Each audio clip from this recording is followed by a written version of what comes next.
wondered who were the Baratis at the wedding of Shivji and Mata Parvati?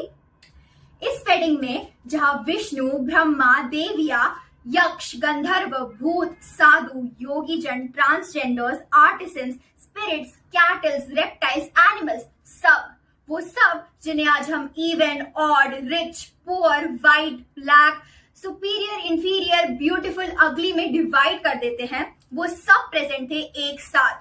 But how? तो हमने वो कहानी सुनी है जहां माता पार्वती, जो खुद आदिशक्ति स्वरूपा है, उन्होंने सालों तक तपस्या की भगवान शिव को पाने के लिए.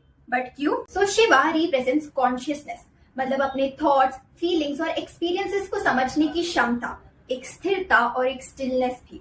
while Shakti represents the energy, the movement that leads consciousness into creation. मतलब वो ऊर्जा जो ध्यान को कर्म और रचना में परिवर्तित करती है. So for anything to exist in this universe, it requires consciousness and stability, which is Shiva.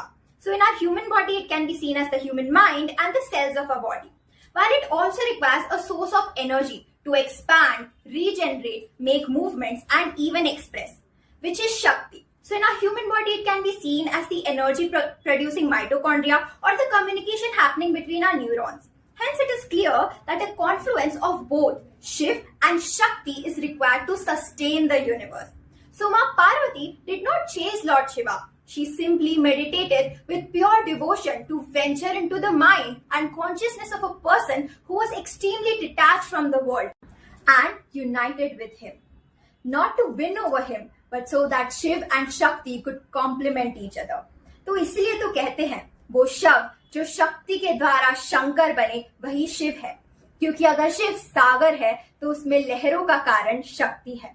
And that is why their wedding was literally the cosmic union of consciousness and energy, the union of Shiv and Shakti, which becomes the fundamental force balancing this universe. And that is why this wedding was the converging point of all existence.